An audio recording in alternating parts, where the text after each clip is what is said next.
Nah, kali ini kita kembali lagi membahas dan menganalisa kasus pembunuhan paling kejam dan paling sadis di abad 20 yang terjadi pada tanggal 17-18 Agustus 2021.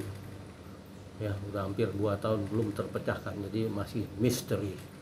Ya, kita sekarang kembali ke TKP aja lebih baik. Gitu ya, pada malam kejadian itu suaminya Pak Yosep sekitar jam 9 meninggalkan rumah, pergi ke rumah istri mudanya. Kedua, sebelum kejadian jam 10.45an gitu ya, itu sang pacar putrinya mengirim pesan WA atau video call kali ya, itu sekitar 10.42. Nah, sekarang kejadian diperkirakan ibu dan putrinya meninggal itu, ibunya dulu ya sekitar jam 12, sementara putrinya itu sekitar jam 5 pagi ya, 5 jam setelahnya. Atau putrinya meninggal sekitar jam 5 pagi. Hasil otopsi mengatakan bahwa ibunya meninggal 5 jam sebelumnya. Itu otopsi pertama. Kira-kira otopsi kedua hampir sama lah ya, di antara jam itu, tapi tepatnya itu kan nggak ada kepastian karena mungkin disiksa belum tentu meninggal ya, belum tentu langsung meninggal, masih bernapas mungkin 1 jam kemudian gitu ya. Kita belum tahu itu bagaimana teknis otopsi. Nah, jadi pertama ini ya, setelah pacarnya ini yang namanya Diki mengirim WA, pesan WhatsApp sekitar 10.45, artinya antara 10.45 sampai jam 12 itu sekitar 1 jam lah gitu ya. Nah, kapan itu pembunuh itu masuk dan bagaimana dia dapat masuk dengan mudahnya ya? Kalau kita lihat dari depan itu kan nggak ada pagar, yang nggak ada pagar seperti rumah-rumah di Jakarta atau rumah-rumah kecil lainnya ada pagar, ada gembok. Jadi ini los saja. Nah, pintu di depan itu, depan rumah, biasanya ketika suaminya itu Pak Yosep meninggalkan rumah, kunci rumah itu katanya diletakkan di sekitar situ, di pot bunga atau sekitar itu ya. Nah, bagaimana si pembunuh ini menemukan kunci rumah itu ya? Satu, apakah pada saat itu si pembunuh datang bertamu juga sehingga dibukakan pintunya ya? Tapi apakah juga dia gedor-gedor dulu, ketok-ketok dulu, langsung dibuka pintunya oleh anaknya? Nah, itu belum ketahuan ya. Yang pasti ini kata menurut media-media lainnya atau informasi dari yang ada di YouTuber lainnya, ibunya itu dibunuh lebih dulu sekitar jam 12 dengan menggunakan papan penggilasan atau benda tumpul lainnya gitu ya. Kita nggak tahu itu yang alat buktinya apa sebenarnya, karena ibunya mengalami luka robek di mulut dan patah tulang tengkorak, yang berarti itu kejam banget ya. Sekeras-kerasnya itu dipukul, katanya lagi sedang tidur gitu ya. Itu yang keterangan yang saya dapat dari media online atau keterangan lainnya. Kedua, putrinya dibunuh 5 jam kemudian atau tewasnya 5 jam kemudian. Artinya putrinya masih di dalam kamar, mungkin besar gitu ya. Dan pada selesai sholat subuh atau mau sholat subuh, mau ngambil air wudhu, disergap oleh pelakunya. Jadi si pelaku ini ada di dalam itu hampir 5-6 jam gitu ya, santai dia. Mungkin ikut makan-makan, minum-minum dulu, merokok dulu gitu di situ ya. Jadi santai. Nah, berikutnya pelaku memandikan mayat itu dan kemudian sekitar jam 6 atau 5.30 sampai jam 6 memindahkan mayat itu ke dalam bagasi mobil Alphard. Ya, di sini pada saat kejadian begitu ya, kita dari awal, dari situasi jam 11 atau jam 9 Pak Yosep itu meninggalkan rumahnya. Itu menurut pengakuan Pak Yosep ya, meninggalkan rumahnya sampai jam 6 atau jam 7.15 Pak Yosep kembali lagi ke rumahnya melihat semua udah berantakan ya. Nah, itu hampir 6 jam pelaku ada di dalam. Pertanyaan, apakah itu tipikal ciri khas perampokan? Tidak mungkin ya, karena tidak ada barang yang hilang. Kemungkinan pelaku dikenal korban atau saling kenal. Kedua, tidak ada barang yang hilang, baik handphone, uang, atau cincin emas, atau lain-lain. Tuh banyak barang berharga pasti di rumah itu ya, tidak ada yang hilang. Nah, siapakah pembunuhnya ya? Ini ciri khas pembunuhan seperti ini pasti dendam, sakit hati. Itu kalau data-data statistik begitu, kalau pembunuhan orang dikenal pasti ada kata dendam, sakit hati karena ucapan-ucapan sebelumnya. Dan ketiga, karena faktor berebutan warisan harta, baik harta yang di dalam rumah itu atau tanah yang sangat luas, atau juga ada yang di yayasan ya. Ada apa dengan yayasan itu ya, karena ibunya mengelola yayasan itu ya, yayasan pendidikan. Itu juga tanahnya luas, ada gedungnya, dan mungkin ada uang banyak di dalamnya itu ya. Jadi itu kita mengerucut opsi perampokan tidak mungkin terjadi, dan perampokan itu pasti nggak akan lama-lama dan tidak akan membunuh kalau nggak terdesak dan sudah mempersiapkan senjata. Itu pasti dia ada golok atau pisau. Kenapa nggak ibu itu dibacok aja, lebih mematikan dan pasti mati ya. Dan anak juga dibacok atau ditusuk ya.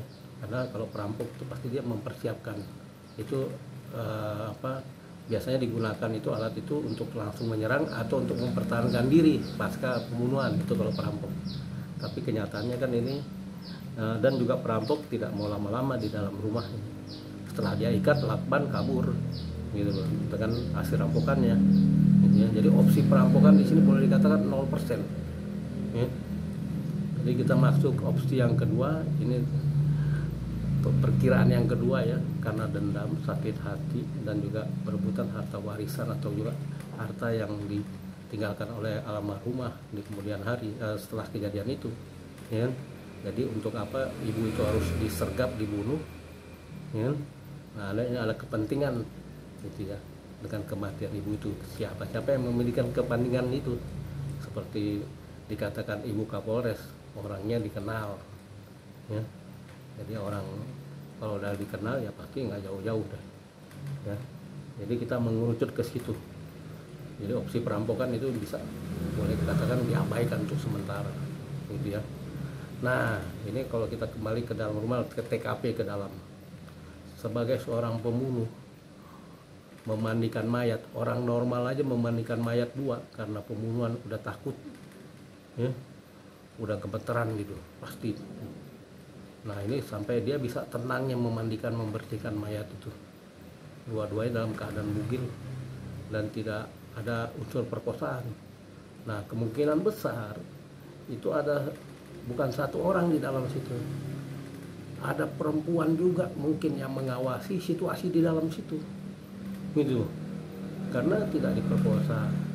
Dan yang lucu lagi, biasanya itu perempuan tuh pakai papan penggilasan, ingatnya nyuci aja. Nah, itu kalau bukti bahwa papan penggilasan itu digunakan untuk memukul Ibu Tuti almarhum, makanya kemungkinan besar ada perempuan juga ikut di situ ya. Jadi seperti dikatakan oleh Ibu Hastri, Kombes Pol ahli forensik, mengatakan bahwa ada 2 DNA asing di situ ya. Itu dugaan 2 DNA asing, artinya 2 DNA itu tidak termasuk DNA para saksi, terutama saksi utama yang telah diperiksa oleh tim dari Polsek, Polres Subang, dan Polda Jabar, mungkin dari Mabes Polri gitu ya. Jadi ada DNA 2 asing di situ, artinya minimum 2 orang ada di dalam situ. Yang satu mungkin perempuan yang memantau situasi, makanya tidak terjadi perkosaan. Satu, kedua juga tidak ada pelecehan seksual lainnya. Ketiga, penggunaan papan penggilasan itu udah ciri khas di situ. Makanya pelaku tidak membawa golok atau pisau yang biasa itu diselipkan di pinggangnya untuk menjaga diri atau juga untuk melakukan pembunuhan itu sendiri gitu ya. Nah, di sini janggalnya gitu pembunuhan itu. Dan sampai sekarang ini karena beberapa sidik jari itu udah mungkin udah terkontaminasi, dan beberapa situasi di dalam itu disiram-siram pakai air, dimandikan, jadi mungkin sidik jari itu sulit dilacak. Tapi DNA ini tidak bisa dibohongin. DNA itu ada di internet, ya, di internet dalam rumah ya, di dinding-dinding, terus di mobil Alphard, di dalam kap bagasi supir atau bagasi belakang, di kap belakang itu pasti nempel DNA para pelaku dan korban. Dan lebih mengerucut lagi, DNA itu ada di setir, di ruangan setir, entah dia di kakinya, di kopling ya kalau pelaku pakai sendal, atau juga di atap kap, di atas atap supir, pasti rambut-rambutnya berceceran di situ DNA, maupun juga di setirnya sendiri, dan juga di kunci atau juga di tempat gantungan kunci. Nah itu pasti ada DNA si supir Alphard gitu ya. Berikutnya DNA pelaku itu nempel di kuku mungkin Amel ya, almarhum Amel, karena mungkin dia mengadakan perlawanan sedikit ya, karena dia kan masih muda gitu ya, mungkin sekali pukul nggak mati, itu kan berkali-kali. Nah dia pasti dalam keadaan panik dia melawan ya, entah itu nempel kulitnya pelaku di kuku Amel, atau di rambut Amel juga nempel DNA, maupun juga di kaki almarhum Amel DNA-nya ada DNA pelaku, baik yang DNA supir Alphard yang menyeret Amel kedua almarhum ke mobil Alphard itu ke bagasi, itu nempel di situ.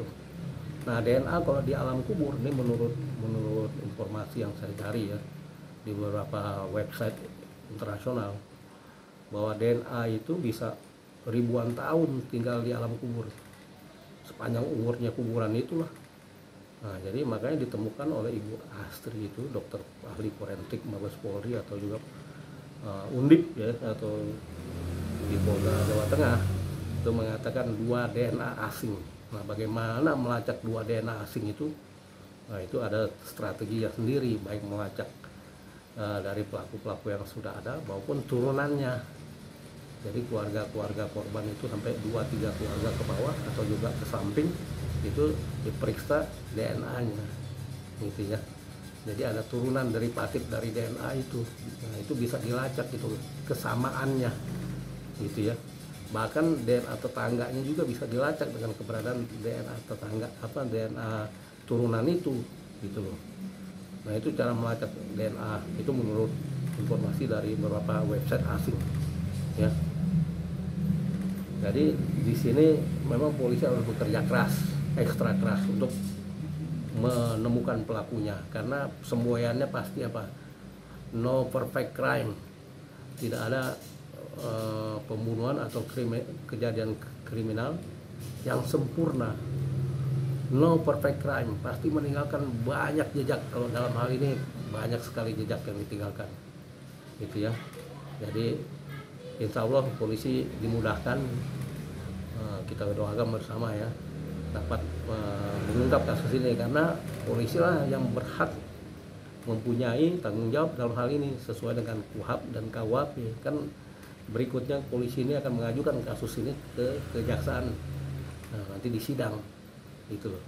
Jadi polisi ada yang pertama menurut hukum berhak untuk mengungkap kasus ini.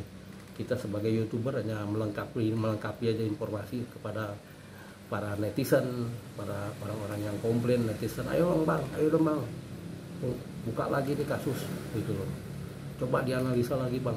Itu yang banyak terjadi pada itu ya, para YouTuber atas request dari para netizen yang masih penasaran. Karena warga ini kan perlu keadilan apabila kasus yang sama terjadi lagi. Nah ini kan bisa menjadi pelajaran, di sini banyak sekali pelajaran yang bisa diambil di sini karena lamanya terungkap kasus ini. Dengan kasus-kasus yang lain, yang masalah pembunuhan juga dengan cepatnya polisi berhasil mengungkap, karena critical pointnya ada di 40 jam pertama, ya, olah TKP itu critical pointnya di situ. Baik, segitu dulu analisa kita akan lanjut berikutnya dengan beberapa seri analisa berikutnya ya, yang lebih tajam lagi dan juga lebih dapat dipertanggungjawabkan gitu ya, itu yang penting.